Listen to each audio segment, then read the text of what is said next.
Bonjour et merci de nous retrouver pour La Foi prise au mot, votre émission hebdomadaire de formation chrétienne. Aujourd'hui, nous allons évoquer l'un des grands personnages de l'histoire chrétienne, Saint Bernard de Clairvaux. Nous avons parfois en mémoire des idées toutes faites à son sujet, la prédication de la croisade, la réforme de l'ordre cistercien, le combat contre Abélard. Qu'y a-t-il derrière ces images et qui était Bernard de Clairvaux? Pour répondre à ces questions, je vous propose de retrouver deux invités. Le frère Raphaël Facetta, bonjour. Bonjour. Vous êtes cistercien et vous êtes moine de l'abbaye Notre-Dame de Tamier. Oui. Et Laurence Mellerin, bonjour. Vous êtes ingénieur de recherche au CNRS et vous travaillez à l'Institut des sources chrétiennes. Et bien entendu, l'un comme l'autre, vous êtes des grands spécialistes de Bernard de Clairvaux. Alors, je vous l'ai dit, Laurence Mellerin, vous travaillez aux sources chrétiennes. Dites-nous brièvement de quoi il s'agit, parce que moi, j'ai toujours cru que les sources chrétiennes, ça travaillait surtout sur les pères grecs, Origène en particulier, et pas du tout. Pas du tout. Alors, bon, les sources chrétiennes éditent les pères de l'Église, à la fois grecs, latins et éventuellement syriaques également. Mais les sources chrétiennes ont une conception un peu extensive de la notion de père de l'Église, puisque Bernard en fait partie. Normalement, on a l'idée que la fin des pères de l'Église, c'est Bède le Vénérable, Isidore de Séville. C'est quelle époque, en fait, donc, 7e, 8e siècle. Bon. Mais en réalité, il y a beaucoup d'auteurs monastiques plus tardifs dans la collection, en particulier chez les latins, parce qu'on a considéré qu'il y avait une résurgence de la pensée patristique, en particulier au XIIe siècle, avec l'école de Saint-Victor, avec les cisterciens. Et Bernard est considéré comme le dernier des pères de l'Église, parce que à la fois il s'inspire beaucoup des textes des pères, et puis il reprend aussi leur méthode. Il a les mêmes genres littéraires. Il va faire des sermons, des commentaires de l'écriture. Il va puiser pratiquement toute sa matière dans l'écriture. Et c'est sans doute pour ça qu'on va le considérer lui aussi comme un père. Alors, donc Bernard, qui naît en 1090, qui mourra en 1153, qui c'est à l'origine? De qui est-il? Il est issu de la petite noblesse bourguignonne, famille nombreuse. C'était 5 garçons, et lui, il était l'avant-dernier, et une fille, Ombeline.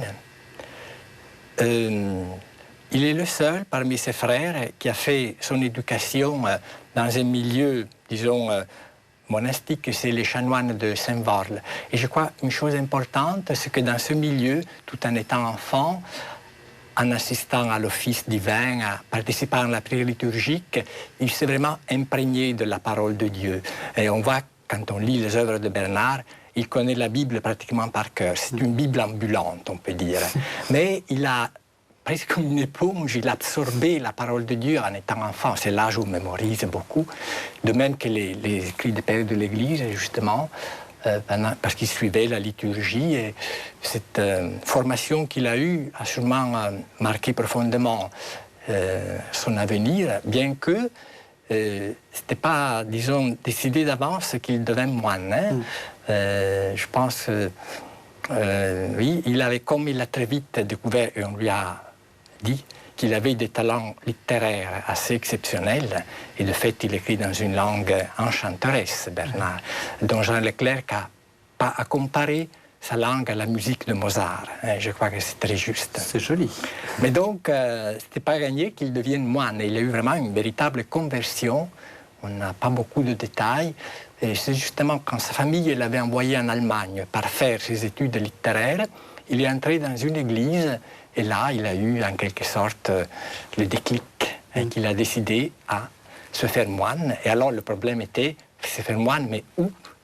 Entrer dans un monastère, disons, classique, traditionnel. Il y avait à cette époque le grand monachisme de Cluny.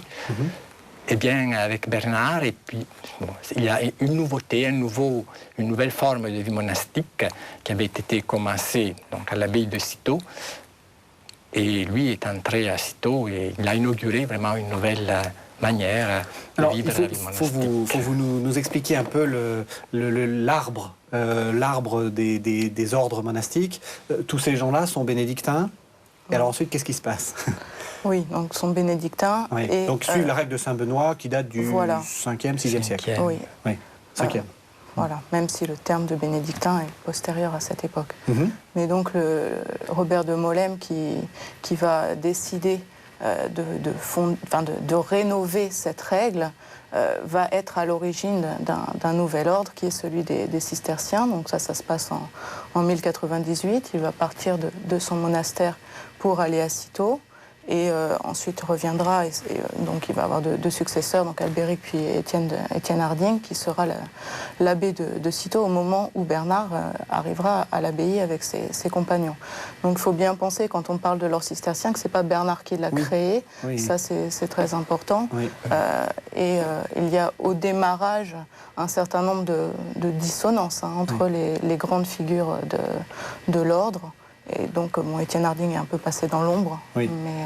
Et justement, quelle est la différence que veut impulser Robert de Molesme? Qu'est-ce qui lui plaisait pas dans l'ordre bénédictin classique, entre guillemets? Il y avait tout un contexte d'église un peu trop lié au pouvoir politique et à toutes les affaires publiques. Et il s'agissait de revenir à une indépendance plus grande des monastères. Et notamment la différence importante entre la règle bénédictine et la règle cistercienne, c'est qu'il n'y aura plus de petits-enfants qui seront accueillis comme oblats, donc voués par leurs parents à la vie monastique, mais que les cisterciennes n'accueilleront que des jeunes adultes. Donc c'est une différence de perspective, et puis aussi une différence dans la formation qui sera à donner. Et donc cet ordre de Cîteaux, Bernard y rentre. Il y fait quoi? Puisqu'il ne le fonde pas, on dit souvent qu'il le fonde, mais pas du tout. Il y participe comme à sa fondation. Il fait quoi? Il a quand même donné, il a fortement marqué de sa vigoureuse personnalité les débuts de l'ordre cistercien. Et je crois que c'est sous son impulsion en particulier qu'on a voulu vivre une plus grande pauvreté et revenir au travail manuel. Ça, c'était une différence importante par rapport au monachisme de Cluny, où la liturgie avait pris une telle place, était célébrée avec une telle faste, une telle somptuosité. Finalement, le travail manuel n'était plus pratiqué par les moines, alors que Saint Benoît bien dit, prie et travail, ora et labora. L'équilibre originel de la règle est un peu rompu. Les cisterciens ont voulu retrouver cet équilibre, prière, travail, vivre du travail de ses mains, gagner sa vie en travaillant de ses propres mains. Et donc aussi le fait de ne plus accueillir de petits-enfants, quelque sorte, ils ne recevaient plus, parce que ces enfants étaient souvent dotés par les familles, donc ils ne recevaient pas de dons, d'offrandes. Et donc, il était obligé, du coup, mais ça a aussi des répercussions sur l'art cistercien. Du fait qu'on n'a plus de grandes disponibilités financières, on est obligé à un art beaucoup plus dépouillé, beaucoup plus essentiel. Donc, dans la décoration des édifices, beaucoup moins que par rapport aux clunisiens. Les livres ne sont plus enluminés avec ces magnifiques enluminures, mais on poursuit un autre idéal esthétique qui est tout aussi beau, d'une beauté plus épurée, enfin plus décantée, qui favorise l'intériorité et la prière, la contemplation. Et bon, je pense que plusieurs connaissent par exemple les grandes abbayes comme Fontenay, Toronnet, qui fascinent le visiteur justement par leur dépouillement, mais en même temps leur harmonie, leur beauté qui porte vraiment à la contemplation. Et la manière aussi dont la lumière joue dans ces églises. Donc il y a un amour de la beauté, mais une beauté plus épurée, moins surchargée d'ornements, moins coûteuse aussi. Parce que vous-même, vous êtes fils de Saint-Bernard, enfin fils de Cîteaux, donc ça continue, cet idéal continue. Tout à fait. Vous travaillez. L'idéal de la simplicité, de l'essentialité, mais en même temps de la beauté. Ah oui, nous pensons que les moines doivent témoigner de la beauté de Dieu. Alors, on parle de Bernard de Clairvaux et pas Bernard de Cîteaux. À un moment, on l'envoie un peu ailleurs. Voilà, donc Bernard est arrivé à Cîteaux en 1112 et 3 ans après, il va être envoyé par son abbé pour fonder une fille de Cîteaux, donc dans la vallée d'Absinthe, la Claire-Vallée, qui deviendra donc l'abbaye de Clairvaux. Alors au départ, c'est un... Alors c'est où? C'est pas loin de Dijon. Voilà. Au départ, c'est un endroit très peu accueillant. Alors, il faut faire la part des choses avec ce qu'on peut lire dans son hagiographie et la réalité. Mais en tout cas, des terres difficiles d'accès, difficiles à cultiver. Et donc, les démarrages de ce monastère de Clairvaux seront extrêmement difficiles. On a donc là une quinzaine, je crois, de jeunes gens issus de la famille ou des amis de Bernard pour l'essentiel, qui vont se mettre donc à défricher et puis à construire à partir de rien leur premier lieu de vie. Et donc petit à petit, des dons vont affluer et puis aussi des gens, des novices qui vont aider à l'extension de l'abbaye, mais disons que les premières années sont des années de disette et de gros efforts physiques pour tous. Tout de suite, Bernard manifeste un peu son caractère entier, on va dire, parce qu'on doit même l'arrêter dans les privations, il veut mener une vie la plus austère possible. Oui, tout à fait. Il y a une grande générosité chez lui. C'est de la générosité ou c'est de la folie? Eh bien, à la fin de sa vie, il reconnaîtra qu'il avait été excessif. Dans son dernier ouvrage, il fera l'éloge de la mesure. Mais justement, il sait un peu reconnaître que l'excès n'est pas bon dans la vie spirituelle. Oui. C'est mieux tard que jamais. Absolument, mieux vaut tard que jamais. Mais même tôt dans sa vie, il a accepté que, par exemple, Guillaume de Champeau, qui l'avait fait abbé, son évêque, lui dise « non, là, ça suffit, t'es trop malade, il faut que tu te retires et que tu mènes une vie un peu moins austère, parce que sinon, ça ne va plus aller. » Il a accepté à ce moment-là. Et ensuite, quand il revient après cette réclusion temporaire, il a quand même une approche un peu plus souple aussi des austérités cisterciennes avec ses moines. Et alors, justement, vous dites ses moines, parce qu'évidemment, il en est l'abbé. Oui. Et il commence, à ce moment-là, une sorte de vie pastorale, finalement, où on le voit écrire des sermons, comme un abbé. Alors, qu'est-ce qu'on peut dire de cette période-là? Comment il est à ce moment-là? Quelles sont les œuvres, quelles sont de quoi il parle, qu'est-ce qu'il écrit? Déjà, c'est une période de sa vie qui ne s'arrêtera pas, parce que même si après il sera amené à beaucoup se déplacer pour des raisons politiques, il restera toujours abbé de Clairvaux et dira toujours à quel point il est heureux d'y revenir et d'exercer sa fonction d'abbé. Il refusera l'épiscopat 3 fois, et une des raisons peut-être la plus sincère et profonde, c'est qu'il dit « je ne veux pas me séparer de ma communauté. C'est ma famille, j'aime profondément mes frères, je ne veux pas les abandonner. » Et c'est peut-être la raison la plus profonde. Puis bien sûr, il dit qu'il ne se sent pas fait pour la charge épiscopale, mais c'est vrai qu'il y a un attachement très profond, un amour très profond de Bernard pour ses frères, pour sa communauté, et réciproquement aussi. Et donc là, il écrit des sermons, il écrit, et il a une sorte de conception un peu particulière de la vie monastique, et j'aimerais qu'on en parle un peu, même si on est au début, mais et comme vous dites, elle ira jusqu'au bout. C'est quoi sa conception de la vie monastique? Une question ça vous laisse complexe, assez complexe. Mais je pense que, oui, on peut dire beaucoup de choses à ces sujets. Mais je crois, oui, ça c'est une des originalités de Bernard. On entre au monastère non pas pour fuir le monde mauvais ou pour faire des exploits ascétiques, même si lui, c'est vrai, c'était une ascète ces premières années, mais pour faire une expérience vivante, réelle et concrète de Dieu, de l'amour de Dieu. Et ce mot « expérience » est vraiment un refrain dans les écrits de Bernard.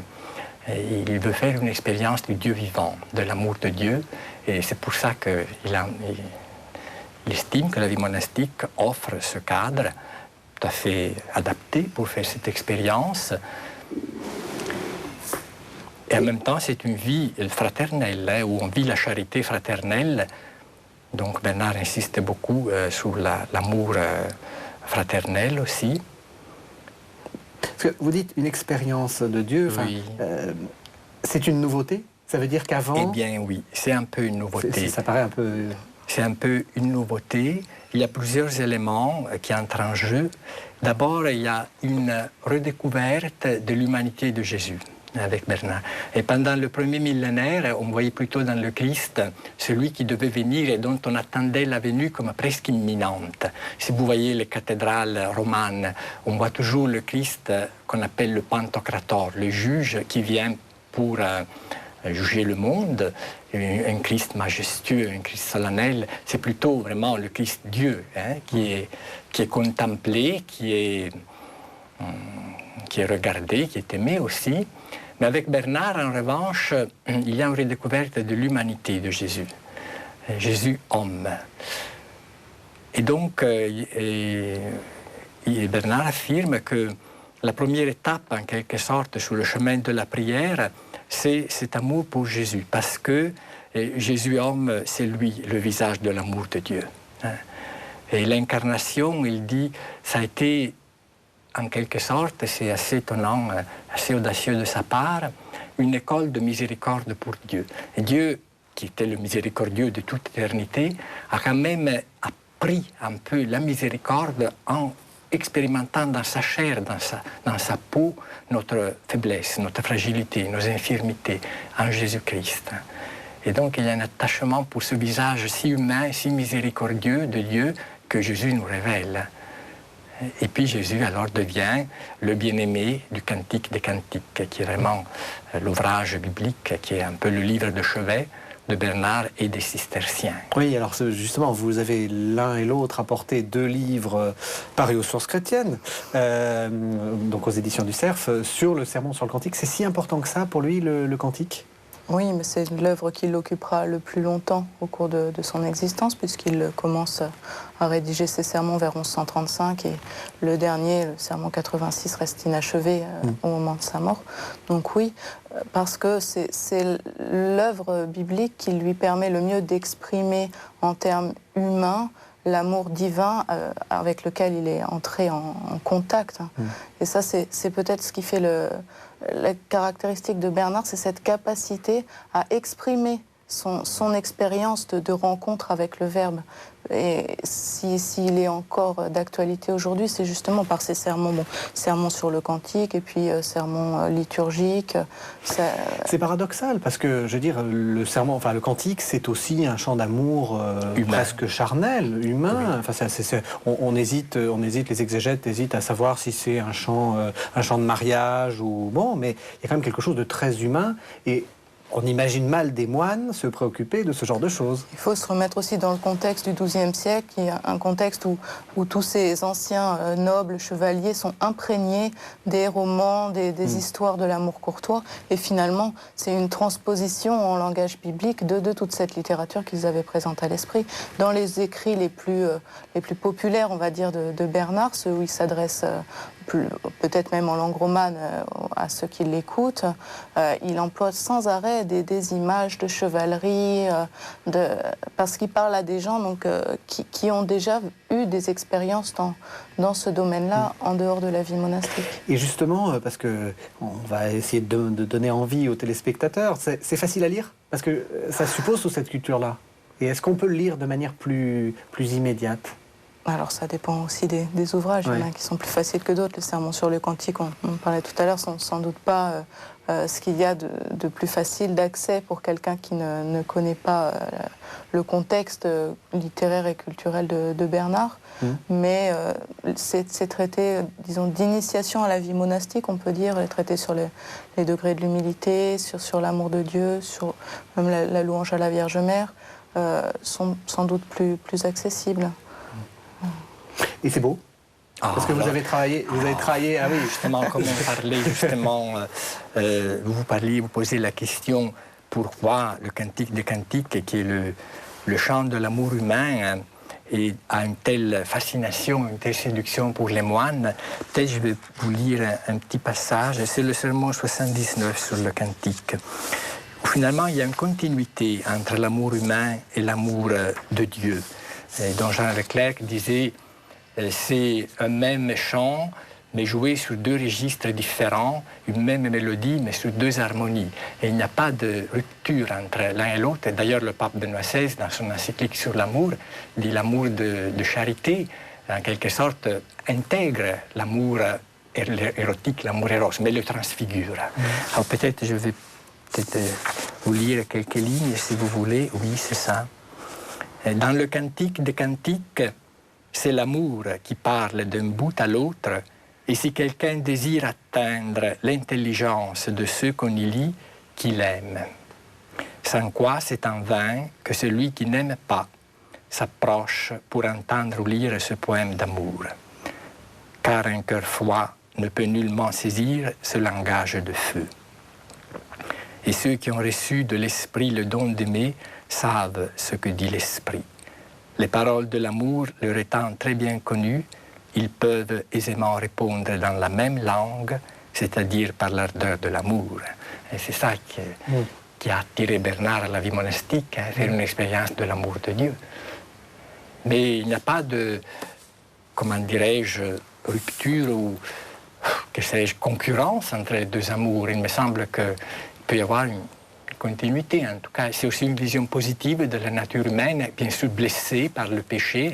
Bernard, disciple d'Augustin, a un sens fort du péché, mais cette nature humaine est quand même l'œuvre de Dieu.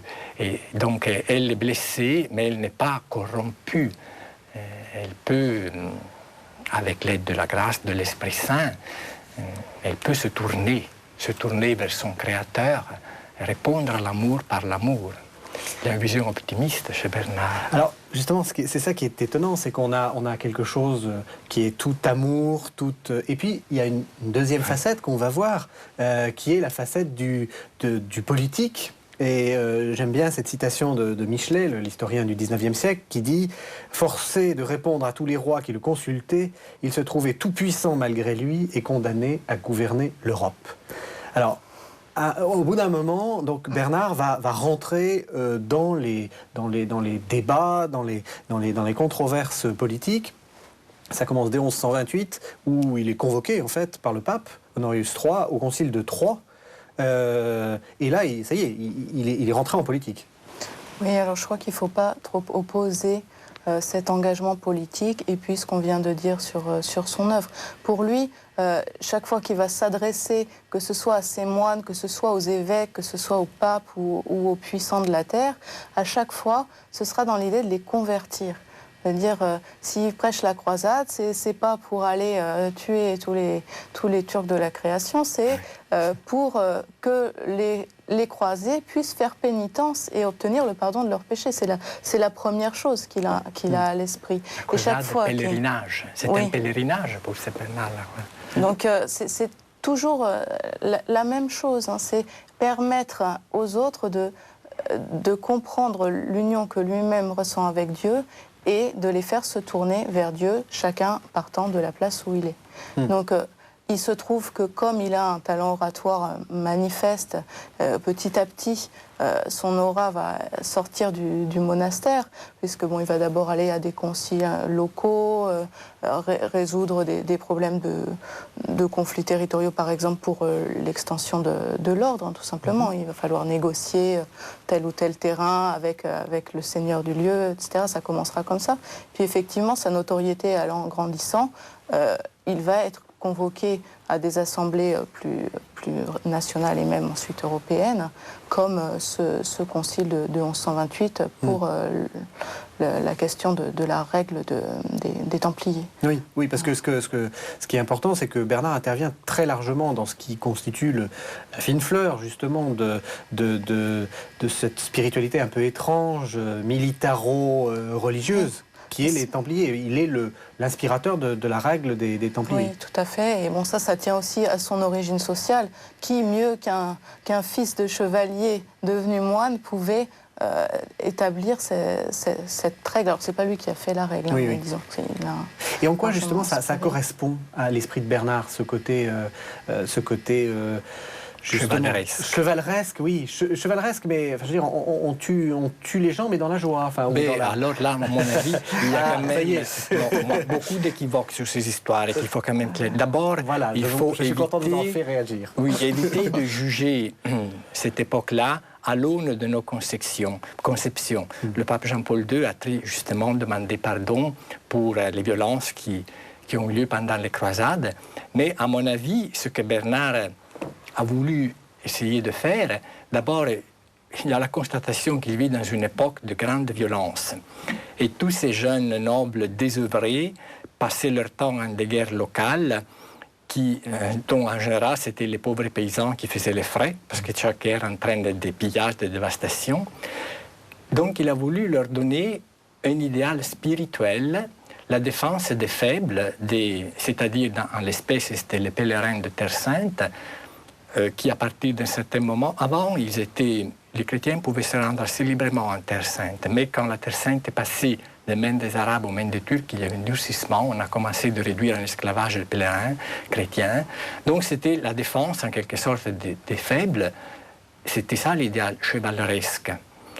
Et bien sûr, alors c'est un peu utopique, essayer, comme on ne peut pas supprimer la violence dans la société, la canaliser.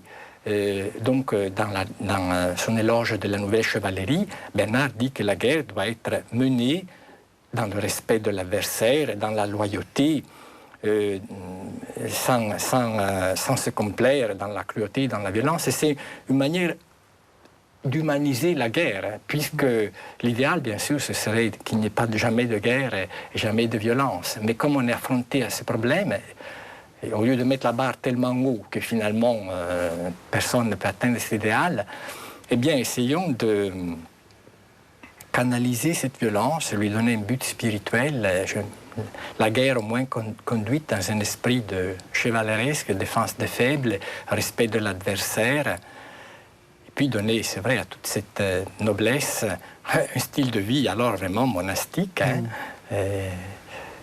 voilà, je sais pas. Oui, et enfin, Bernard ne considère jamais les ennemis comme... Enfin, il n'en parle jamais comme d'hommes dont lui va s'occuper. S'il y a vraiment deux mondes séparés, il y a la chrétienté, c'est son univers, et puis il y a l'extérieur. Et dans tous ses écrits, finalement, les infidèles sont les ennemis. On ne va pas plus loin. On n'analyse pas plus que ce sont aussi des hommes. Il n'y a pas du tout de réflexion sur ce terrain-là qui, pour nous, aujourd'hui, est une évidence. Oui. Donc, mais en revanche, à propos des Juifs, Bernard aura une attitude tout à fait hostile à la violence. Au moment des croisades, il va y avoir certains cisterciens, dont Radulf en Rhénanie, qui va prêcher l'extermination des Juifs, et Bernard va dire non. Il faut leur laisser la possibilité de se convertir. Et donc, il ne faut surtout pas les tuer. Et même en plus, le peuple juif, c'est la prunelle de l'œil de Jésus. Il faut pas il le dit comme ça. Il dit, voilà.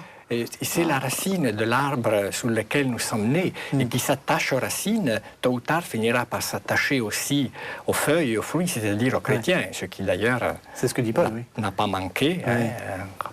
C'est vrai qu'il y a vraiment un grand respect, et la mémoire de Bernard est restée vivante dans le monde juif. On a donné volontiers le nom de Bernard aux enfants juifs, justement parce que on était très reconnaissants. Il s'est rendu personnellement, c'était en Rhénanie, pour freiner, il a écrit des lettres circulaires pour freiner cette explosion antisémite. Alors, il n'en reste pas moins qu'il prêche en 146 la croisade, cette fameuse grand-messe, on peut dire, qui se passe à Vézelay, dont on a longuement parlé. Il est quand même un peu déçu. La croisade se passe mal, il en est un peu amer quand même. Oui, forcément, c'est un désastre au-delà de toute expression. Oui. Mais un désastre pour des raisons militaires et politiques. Et Bernard ne s'est pas vraiment soucié de l'organisation de cette croisade sur le plan concret. Et même il a enrôlé, si on peut dire, Conrad III et donc derrière lui tout l'Empire germanique, alors que c'était une erreur stratégique lourde, puisque en fait le pape avait besoin de l'empereur pour protéger ses possessions en Italie. Et donc le fait que Bernard ait poussé à ce que cet empereur parte aussi à la croisade, ça a en fait pratiquement causé la défaite. C'est pas la seule cause, mais et ça, il n'a absolument pas mesuré. Lui, il était vraiment dans une vision théologique et spirituelle, de la croisade. Donc, il est très déçu du résultat, mais en même temps, il va dire, on continue. Finalement, voilà, je veux bien assumer, prendre sur moi la responsabilité de l'échec, parce qu'il vaut mieux qu'elle soit portée par moi que par Dieu. Enfin, oui. Mais il était prêt, enfin il se trouve que ça s'est pas fait parce qu'il n'y avait pas beaucoup de gens qui étaient motivés avec lui, mais oui. Pour relancer une 3e croisade. Et bon, bah, là, il y a eu un échec à cause du péché des croisés, qui se sont mal comportés, qui... Puis il y a de rivalité entre les Français et les Allemands. Hein. Voilà, donc la cause principale de l'échec. Qui ont été rivaux entre eux et puis qui se sont livrés à des débordements qui n'étaient pas prévus. Bon. Mais ça n'empêche que le but ultime reste là, parce que dans son esprit, ce qu'il faut, c'est défendre la Terre Sainte. La Terre Sainte, c'est une partie du territoire de la chrétienté, et même la partie centrale, puisque c'est là où Jésus s'est incarné. Et il y a de très belles pages dans l'éloge de la Nouvelle Chevalerie, qui sont une sorte de géographie de cette Terre Sainte où Bernard n'est jamais allé, mais géographie spirituelle. Et c'est ça qu'il a à l'esprit. Il faut absolument que les chrétiens aient accès à ce lieu qui permet de rencontrer le Christ fait homme. Alors Bernard s'occupe aussi, Bernard s'occupe de tout en réalité, et il s'occupe aussi de la réforme du pontife romain, enfin de la papauté. Il écrit à Eugène III un livre des considérations où en gros il lui dit ce qu'il faut faire. Enfin, il a une sorte de vision globale de l'Église. Ah oui, très concrète. Assez extraordinaire, oui. Oui, tout à fait, absolument. Elle repose sur quoi? Il était quand même très au courant de la vie de l'Église. Hein. Il s'était rendu en Italie en d'autres circonstances aussi. Quand il y a eu, entre autres, l'élection d'un antipape, l'intervention de Bernard a été assez importante pour refaire l'unité de la chrétienté, déchirée entre le pape légitime et l'antipape. Donc, il était quand même très au fait. Et puis, des plaies de l'Église, si on peut dire, là, dans le traité de la considération, il fait un tableau assez haut en couleur, mais pas du tout désincarné, et aussi de la situation des maux qui affligent l'Église. Et donc, il n'hésite pas justement à demander au pape Eugène, qui était un ancien novice de Clairvaux, d'intervenir pour essayer de remédier à cette situation. Mais le traité des considérations, le mot consideratio signifie, dans la langue latine médiévale, la contemplation. Donc en fait, ce que Bernard écrit au pape, c'est surtout de demeurer un contemplatif sur le siège de Pierre, tout en étant très au courant, bien sûr, de la vie de l'Église et en prenant les mesures nécessaires. Il ne faut pas que le pape se laisse tellement dévorer par son ministère qu'il perde de vue l'essentiel, la contemplation d'abord. Et ça, c'est quelque chose de... Enfin, c'est vrai qu'actuellement, où le pape n'a pas de rôle, un petit rôle politique, ou un rôle de conseil, etc., ça nous paraît très naturel, mais il faut se remettre dans une période où le pape est aussi un gros possesseur terrien, a des alliances politiques un peu partout et joue un peu au grand seigneur. Et lui, finalement, veut une papauté beaucoup plus moderne, finalement. Oui, c'est une papauté spirituelle. Oui, tout à fait, absolument, oui. Alors, les dernières années de Bernard sont un peu... c'est assez touchant. Il y a des lettres où il dit tout le monde est en train de mourir, l'abbé Sugère, qui est un de ses amis, est mort. Guillaume de Saint-Thierry. Comment? Son ami Guillaume de Saint-Thierry. Oui, qui était en plus son biographe et qui est mort. C'est quand même un peu triste. Il était plus âgé que lui. Avant d'avoir fini sa biographie, ce qui est un peu bête. Il y a des années un peu de... Justement, de retour sur soi, et comme vous disiez, c'est aussi ce moment-là où il dit il ne faut pas être trop austère, il ne faut pas être trop... Oui. C'est aussi un Bernard plus humain. Oui, plus humain. Plus humain, oui. Et puis il sent que la mort approche, mais alors il la vit d'une manière tout à fait pascale. Donc la mort comme la rencontre finalement avec le bien-aimé et avec son humour, parce que Bernard a beaucoup d'humour. Donc dans sa dernière lettre qu'il a écrite à un de ses amis, un abbé bénédictin, qui continuera la biographie de Guillaume, qui s'appelait Arnaud de Bonneval, eh bien il badine avec ses maux physiques, avec ses maux d'estomac, il plaisante avec sa maladie, et on voit vraiment un homme qui sait rire de lui-même et qui ne se prend pas au sérieux, même s'il souffre beaucoup. Mais puis il y a cette attente pascale, la mort comme Pâques. Alors justement, ça nous permet, là il nous reste un gros quart d'heure, ça nous permet d'arriver directement, pour conclure sur la théologie de Bernard, c'est avant tout un mystique. C'est pas, on imagine un penseur politique et en réalité on a un mystique. Oui, tout à fait. La base de sa vie, c'est cette expérience de Dieu qu'il a faite très jeune. Alors la légende dit que quand il était tout enfant, il a eu un rêve avant d'aller à la messe de Noël et il a vu la Vierge enfanter l'enfant Jésus de ses yeux et que ça a été le moment déclencheur. Bon, peu importe si cette vision a eu lieu ou non, en tout cas, oui, c'est le mystère de l'incarnation, de ce Verbe qui vient dans la nature humaine, qui fait toute l'unité de son œuvre.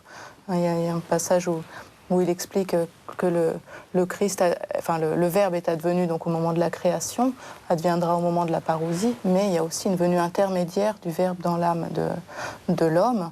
Et c'est ça qu'il connaît, il le dit dans un des sermons sur le Cantique, parfois le Verbe est venu m'habiter. Hein, les visites du Verbe. Voilà. Les visites. Alors, ça peut être quoi une visite du Verbe? Ça correspond à une vraie expérience mystique avec la sensorialité? Ou est-ce que est-ce qu'on peut savoir ce qu'il y a derrière? C'est une question compliquée. Hein, c'est difficile parce que Bernard décrit tout cela. Il faudrait lire le sermon 74 sur le Cantique. Hein, et la venue du Verbe dépasse le sensible et l'imaginaire. Hein. On est dans un autre registre, mais on sent sa présence par les mouvements que cela déclenche dans notre cœur. Il y a comme le cœur s'échauffe, il devient plein de ferveur. Ce qui nous paraissait difficile, impossible, nous paraît possible. Il y a les mouvements du cœur, les affectus, l'affectivité aussi est mise en jeu. Il y a une pacification. Il y a une intuition, mais une intuition qui est bien au-delà de notre raison, du mystère de Dieu, une intuition contemplative. Mais c'est vrai que la venue du Verbe reste un mystère. Hein. On ne peut que la recevoir que comme une grâce. Mais il dépend de nous, de la désirer profondément, de la demander dans la prière, de nous y préparer en vivant l'amour. Et alors, parfois, on aura cette grâce. Et Bernard, cette expression latine très très belle, rara ora et parva mora. J'ai traduit rare est l'heure et peu on y demeure, hein, sur ce sommet de la montagne où le Christ apparaît transfiguré. C'est épisodique, c'est rare et c'est toujours bref. Hein, mais c'est cette touche, on perçoit Dieu, il y a de belles images, comme dans la lueur incertaine d'une étincelle furtive. C'est une touche impalpable, mais on sent qu'il est là, qu'il touche notre cœur. Mais c'est par ce qui se passe à l'intérieur de notre cœur qu'on sent que le Verbe est là. Et après, quand il s'en va, eh bien là, on retombe alors vraiment presque dans la tristesse et on reprend ce mot de l'épouse du Cantique, revient, ce désir, cette soif. Oui. C'est nouveau, ça, dans la pensée mystique. Enfin, c'est quelque chose de propre à Bernard? Mais cette proximité, oui, affective hein, avec le Christ, oui, tout à fait. Oui. Et ça se développera ensuite, à la fois chez les cisterciens, puis chez les franciscains, les mystiques rénants aussi. Ce sera quelque chose qui deviendra, qui pour nous est presque une évidence. C'est une évidence, mais c'est vraiment un des tout premiers. Et puis à l'avoir dit, surtout à l'avoir communiqué, parce qu'il y avait d'autres mystiques, notamment des femmes, hein, dès le XIe siècle, mais on n'a pas ces écrits quoi, qui disent cette expérience, elle est possible à vivre pour tout le monde. Oui. Et il suffit de le désirer. Oui, ça c'est quelque chose d'important chez Bernard, c'est qu'il n'y a pas de... Enfin, il y a un élitisme monastique, mais il y a quand même une spiritualité ouverte. Et il a prêché à la fois pour ces moines d'élite, entre guillemets, qui étaient ceux qui chantaient au chœur, qui avaient un minimum de formation, mais il a aussi prêché pour les convers. Hein, dans les abbayes cisterciennes, il y avait les granges où travaillaient les convers qui n'étaient pas des lettrés en général. Et il a aussi prêché pour eux. Et puis, il a été au cours de ses voyages en Italie, en Rhénanie, il a rencontré aussi le peuple, les paysans qui venaient simplement voir cet homme dont on disait qu'il faisait tant de miracles. Et il a su trouver toujours les mots pour leur faire percevoir que Dieu leur était accessible. Et c'est ça qui frappe dans toute sa vie, c'est cette puissance de persuasion à l'égard de finalement toutes les couches sociales. Alors, on dit souvent que c'est aussi le théologien de la Vierge Marie. Est-ce que c'est vrai? Est-ce que c'est une partie très importante de son œuvre? Ou, enfin, qu'est-ce qu'on peut dire de la théologie mariale de Bernard? C'est pas la partie essentielle de son œuvre. Ce qui fonde sa théologie, c'est vraiment le Christ, l'incarnation du Christ. Bon. Il a quand même écrit un petit peu sur la Vierge, donc il y a ces sermons sur l'évangile de l'Annonciation, quatre sermons. Avec cette extraordinaire aussi. Prière à Marie, étoile de la mer. Oui, ça il faut dire, voilà. Ça vient de là, oui. Ça vient de là, et c'est une page de prose, mais en fait, c'est de la poésie, parce que toutes les phrases commencent par la conjonction « si ». Si tu es ballotté par les épreuves, si tu as un but aux tentations, au désespoir, regarde l'étoile, invoque Marie. Il y a plusieurs phrases comme ça, et dont Jean Leclerc appelait cette prière une symphonie en si, parce que chaque phrase commence par ce mot si. C'est très joli. C'est très beau, mais c'est une prière vraiment d'une grande poésie. Qu'on dit encore? Qu'on dit encore dans votre ordre? Nous, on chante le Salve Regina tous les soirs, mais le Salve Regina est assez proche de cette prière, mais on la lit parfois, cette prière, dans l'office divin, mais elle ne fait pas partie de la liturgie habituelle. Non. Donc il faut aller la lire très vite. Oui, donc quelques sermons. Voilà, oui. Mais on dit souvent que Bernard donne un rôle beaucoup trop important à Marie, en fait une médiatrice à côté du Christ. C'est absolument pas vrai quand on lit ses écrits. Toute sa vénération pour Marie, qui est grande, si toutes les abbayes cisterciennes s'appellent Notre-Dame, c'est bien qu'il y a une raison. Il se définit vraiment comme le chevalier de la Vierge. Mais tout ce que la Vierge a de saint et d'admirable vient de son Fils. Et jamais il ne lui donne en propre des pouvoirs surnaturels ou une dimension à la hauteur des personnes de la Trinité. Ça, vraiment jamais.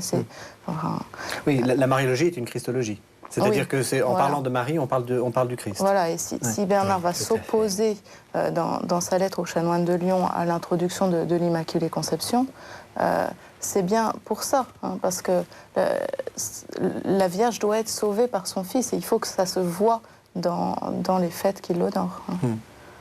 Et d'où vient justement cette idée que Bernard a eu un si grand rôle dans la théologie mariale? Ces écrits étaient écrits dans une langue tellement belle qu'ils ont eu une grande diffusion.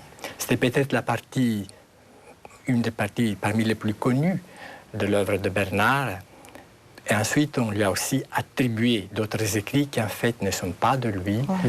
Ou alors on voit peut-être une dévotion un peu plus affective et sentimentale, mais qui n'est pas de Bernard. La foi de Bernard est toujours théologiquement très structurée. Alors, il nous reste 7-8 minutes là, pour terminer l'émission. J'aimerais que vous disiez un peu comment est-ce qu'on peut rentrer dans Bernard. Quels sont les livres à lire progressivement? Qu'est-ce qu'il y a dans son œuvre? Parce qu'on ne va pas commencer... tout ne doit pas être si facile que ça. Voilà, je ne connais rien à Bernard. Qu'est-ce que je commence par lire? Aux sources chrétiennes, évidemment. Voilà, alors aux sources chrétiennes, tout n'est pas encore publié. C'est pas bien. C'est en cours. Si on est historien, je pense qu'il faut commencer par lire les lettres, parce que on dit beaucoup de choses sur Bernard. La meilleure solution pour savoir ce qu'il a fait et ce qu'il a pensé quand il s'est engagé, c'est de lire sa correspondance qu'il a lui-même, pour une grande part, organisée. Il a supprimé un certain nombre de choses qu'il ne voulait pas voir passer à la postérité. Il a fait son registre lui-même, pas complètement, mais pour une grande part. Donc ça, c'est un document historique irremplaçable. Maintenant, pour le mystique. Voilà, pour l'approche mystique qui est quand même essentielle. Bon, il y a bien sûr la somme des sermons sur le cantique, donc qui représente 5 volumes des sources chrétiennes. Il faut dire que tous les volumes des sources chrétiennes sont bilingues, hein, c'est-à-dire que on lit en latin et en Voilà, et celui qui est sur la table là, comporte en plus un index de plus de 100 pages, un index thématique des termes du Cantique des Cantiques, donc qui est un outil très précieux pour connaître ce texte de l'intérieur. Voilà. Personnellement, moi je suggérerais justement, parce que les sermons sur le cantique, c'est quand même une somme qui peut un peu effrayer. Oui. Commencer par le petit traité sur l'amour de Dieu, où il y a vraiment déjà tous les fondements de la théologie mystique de Bernard, et qui est très accessible et très beau, le traité de l'amour de Dieu. Et puis aussi le traité sur l'humilité, ou alors Bernard a cette expression très juste, l'humilité c'est la vérité. Hein? Il ne s'agit pas de s'écraser, de méconnaître les dons que Dieu nous a faits. Au contraire, chacun doit reconnaître comme une grâce les dons que Dieu a faits et les faire fructifier comme les talents. Et puis il y a cette contemplation de l'humilité de Dieu en Jésus. Hein? Dieu qui se fait pauvre, faible, petit enfant en Jésus. Et l'humilité, c'est le Christ qui nous l'apprend, la vraie humilité. Et puis il y a la découverte aussi de sa propre faiblesse, de sa propre fragilité. Et cette découverte, et là je trouve que c'est très juste, nous rend miséricordieux à l'égard des autres. Parce que quand on découvre soi-même sa faiblesse et sa pauvreté, eh bien on peut comprendre, on peut accepter, on peut accueillir mieux la faiblesse de l'autre. Alors que quand on se croit juste, ben vous voyez le pharisien de la parabole, moi je suis un homme juste, observant, je suis là, un pécheur, le publicain. Et tout ça, c'est dans le traité sur l'humilité. Et encore une fois, vous êtes en train de perturber un peu mes idées toutes faites, parce que justement, on imagine un Bernard sûr de lui, qui donne des leçons au pape, qui donne des leçons au prince, qui comme disait Michelet, gouverne l'Europe. Oui, ça, pas du tout. C'est une déformation.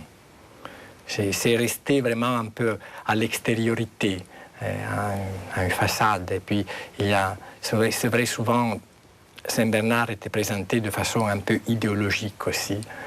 Et il faut vraiment faire un décapage, retrouver le vrai Bernard dans la mesure du possible. Mais Bernard était un homme profondément humble, profondément humble. Justement, il y a un épisode un peu drôle où il n'hésite pas à raconter qu'il s'était mis en colère avec son frère Barthélemy. Alors, comme justement ces moines étaient en train de préparer le procédé de canonisation, ils ont eu peur, ils ont fait disparaître cette confession de Bernard des manuscrits, parce que ce n'est pas concevable qu'un grand saint comme lui se mette en colère avec son frère. Mais en fait, dans cette lettre, Bernard ensuite dit aussi comment il a demandé pardon à son frère, et il a reconnu qu'il s'était emporté à tort. C'est vrai que c'était un homme qui avait du caractère. Enfin, peut-être parfois il se mettait en colère aussi un peu facilement, mais il était prêt à reconnaître. Et le saint, à mon avis, c'est ça, c'est pas un homme parfait, impeccable. Non, c'est quelqu'un qui reconnaît humblement ses faiblesses et ses limites et qui sait en demander pardon. C'est ça la vraie sainteté, je crois. Alors, il nous reste juste quelques minutes, donc je vais vous demander une réponse assez brève et je vais vous poser à chacun une question un peu plus personnelle. Vous travaillez l'un et l'autre sur Bernard. Vous y avez quasiment consacré votre vie. C'est quoi le plus beau pour vous? Chez Saint Bernard? Oui. Et il y a des passages sur l'amour dans les sermons sur le Cantique des Cantiques qui sont extraordinaires. Et il sait parler de l'amour de Dieu d'une façon tellement captivante. Et puis alors, oui, je crois que Saint Bernard et puis d'autres pères cisterciens aussi de cette époque-là ne sont pas uniquement des mystiques, mais aussi, alors j'emploie un mot un peu difficile, des mystagogues, c'est-à-dire des personnes qui savent non seulement parler du mystère de Dieu, mais nous introduire à refaire cette expérience qu'ils ont fait eux-mêmes. Et leurs écrits nous touchent comme une musique, parfois comme une œuvre d'art qui nous permet d'avoir à notre tour, avec nos limites, parce que nous, on n'arrive même pas au talon de ces gens-là, mais une certaine expérience de Dieu. En tout cas, ils nous aident à faire une expérience de Dieu. Ils nous aident. Et donc, et toi, et vous, Laurence, vous travaillez quand même beaucoup sur Bernard. En plus, vous éditez les textes, vous faites le travail pas forcément très amusant, c'est un peu ingrat. Vous aimez quand même encore, Bernard? Oui, tout à fait. Moi, je m'occupe surtout de l'utilisation par Bernard du texte de la Bible. Et c'est fascinant de voir comment il arrive à parler Bible véritablement et à intégrer ce texte à son mode de pensée. Moi, ça, c'est ce qui me plaît le plus. Et puis peut-être aussi dans ses sermons... Parler Bible, c'est-à-dire c'est-à-dire que... Il cite il cite en permanence, mais c'est même pas cité. Ça fait partie de sa phrase. C'est comme un tissu qui vraiment c'est sa pensée. Enfin, vous ouvrez. Alors, je ne sais pas si je vais tomber sur une bonne page, mais vous voyez un texte de source chrétienne. Eh ben, il y a des italiques partout dans le texte latin. Les italiques, c'est la Bible. C'est intégré véritablement à sa phrase. C'est son langage vraiment. C'est le langage de sa relation avec Dieu. Et on ne sait pas exactement quel texte de la Bible scientifiquement édité il avait à sa disposition. À la limite, peu importe. Vraiment, c'est sa relation à Dieu qui s'exprime par là. C'est un homme Bible. Voilà. Oui. Il vit la Bible. Voilà, si on perdait tous les manuscrits de la Bible, on aurait l'œuvre de Bernard, on pourrait pratiquement tout reconstituer. Eh bien, écoutez, merci à tous les deux de nous avoir fait découvrir Bernard de Clairvaux. Donc, je vous rappelle qu'on peut trouver les œuvres de Bernard de Clairvaux dans les sources chrétiennes, enfin en grande majorité, tout n'est pas fait, il va falloir se dépêcher. Donc ça se trouve aux éditions du Cerf. Vous êtes l'auteur de l'édition du Cantique, je crois, enfin, ou de... Avec d'autres, j'ai collaboré à cette édition, nouvelle traduction. Voilà, donc on vous retrouvera à travers Bernard dans ces volumes des sources chrétiennes. Merci de nous avoir suivis, on se retrouve donc la semaine prochaine. Merci en tout cas de nous avoir suivis pour parler de Bernard de Clairvaux. Merci.